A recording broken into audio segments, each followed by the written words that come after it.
Ond yng nghanol y mwg a'r tân ydw i rwan ar stondin Hybu Ci Cymru efo Elwen Roberts sydd yn wyneb cyfarwydd iawn i ni. A'r gwrs sydd wedi cael y teitl newydd, Ych cig genad chi. Ia, teitl da yn dydi. Mae'n ardderchog Chris Roberts, Sir, y cig genad. Mae'n teimlo da fod yn ambassador i Hybu Ci Cymru blwyddyn yma. Mae'n gweithio y ddwy iaith ydy ambassador cig genad. Ydy, mae'n wych yn dydi. Rwan ta, am y tro cyntaf, da ni tu allan, Elwen? Da ni tu allan, oedden ni'n meddwl sy'n ni trio neud beth gwahanol, a da ni'n gwybod bod ni'n mynd i fod yn braf, a dyn da ni wedi mynd, ia, mae gennym ni barbecue y fan hyn, a beth da ni'n galw'r smoker, a wedyn da ni'n coginio lot o cig oen a cigeidion y fan hyn hefyd. Beth ti wedi bod yn ei bore yma, lle, Chris? Da ni bod flat out bore yma, ond ar y funud, dyna ni creation newydd lamb chetta oen Cymreig, a mae o i fewn o fama yn y smoker. Close-up. Reit, fewn i hwnna. Eli ar hwnna. So, lle dwi ti'n creu'r lamb chetta? Hannar sadal y lamb ydi o. Basically, imagine fi atho oen Cymreig juicy fan da. Yr ochr yma. Tynnu'r asglwr, mae'r butcher i'n cefn yma di tynnu'r asglwr allan.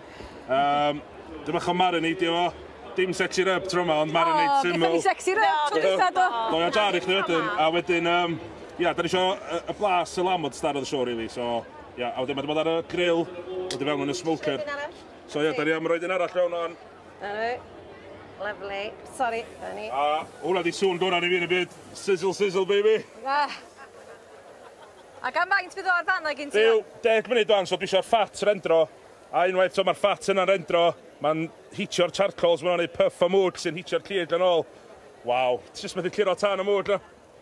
Na, cig oen Cymru. Na, cig oen Cymru. Goran y byd. Goran y byd. Be sy'n mor arbennig amdano? Hynny di, be wyt ti'n deud wrth bobl ta? Wel, mae just y depth o flavour, mae'r bywyd, mae'r wyn yma'n gael yn Cymru.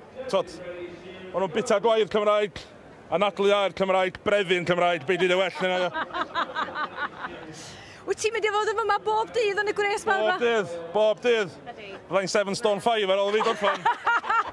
Argia, mae'n boeth ma'n dydi. Mae'n boeth. Ond fel ti'n dweud, da ni wedi dechrau arfer efo'r tywydd cynnas yma, felly be arall sy'n digwydd wrth os yma ro'n ar y stondin? Wel, mae yna lu o bethau'n digwydd. Wrth gwrs, mae gennym ni'n arddangosfedd arferol, mae gennym ni imran o thwf yn ei heddiw, da ni'n lawnsio lot o bethau, gennym ni lyfrynau newydd i blant i ddysgu fwy am ffarmio a pethau iddyn nhw'n wneud hefyd. Da ni ddwrnod sydd da ni'n clodofori merched sydd ydy'n llwyddiannus iawn. Dydd Iau yma hynny, o'n i'n gweld hynna ddiddorol, ie. Ie, mae gennym ni 2 gigydd.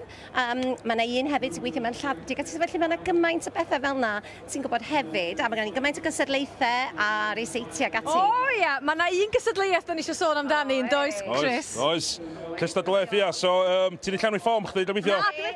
So, llenwa ffom, a gyd i cyfle i fi do draw i ti chdi a cwcio asado. Pa bryd? Asado lam, wel... Pa bryd ti'n dweud? Pe bynnag ti'n siwtio chdi, da wrach chdi ennill, llynta ia. A beth dwi'n gofyn wneud i ennill? Oes y gwestiwn?